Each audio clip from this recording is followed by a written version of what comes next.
بلخ چې د تاریخي ولایتونو په قطار کې شمیرل کیږي او په خپله غیږه کې سلګونه لرغونې سیمې او ځایونه لري چې د کورنیو او بهرنیو سیلانیانو پام وراوښتی. I had heard news about the country that it was not safe. ما د دې هیواد په اړه بد او ناسم خبرونه اوریدلی وو، ولې زه چې دلته راغلم افغانستان یو امن او باثباته هیواد دی او کله چې زه بیرته لاړم د افغانستان د ښکلاګانو او تجربو په اړه به خپلو خپلوانو او دوستانو ته قصې وکړم. And I told my friends and my family that it's a good country to visit.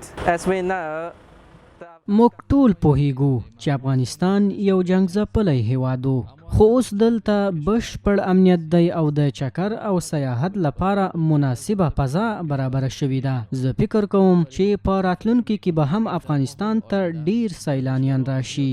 even later. د بلخ ولایت د اطلاعات او کلتور ریاست د ګرځندوی امیر وایي په روان کال کې 207 تنو بهرنیو ګرځندویانو د دغه ولایت له بیلابیلو سیمو څخه لیدنه کړې.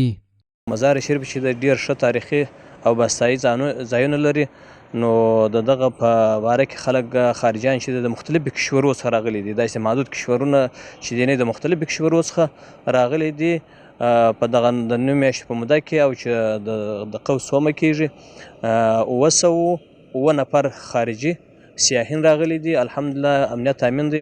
دا چې افغانستان اوس یو له امنیت لرونکو هیوادونو څخه شمیرل کیږي، مسؤلین هم بهرنیو سیلانیانو ته د هر ډول اسانتیاو برابرولو ډاډ ورکوي. زموږ غوښتنه و هغه چاته چې خارجي په خارج کې اوسېږي افغانستان تر اوسه نه دی لیدلی، زموږ خواهش دا دی چې راشي افغانستان ته موږ د هر رقم اطمینان ورکوو. انشاءالله د امنیت د وسایلو د هر شي اطمینان چې دوی غوښتونکي دي، موږ انشاءالله آماده یو ورته امارت د هر شي اطمینان ورکوي انشاءالله. د یادونې وړ ده څه موده وړاندې یوې برطانوۍ ورځپاڼې انډیپینډنټ راپور ورکړی و چې افغانستان په 2024 کال کې د سیمې هیوادونو په کچه د سیلانیانو لپاره خوندي هیواد دی. دغه ورځپاڼه د لو پاین ټراول ګرځندوی شرکت له قوله لیکي چې افغانستان اوس د چکر او سیاحت لپاره مناسب هیواد دی چې دغه شرکت په سر کې ځای لري.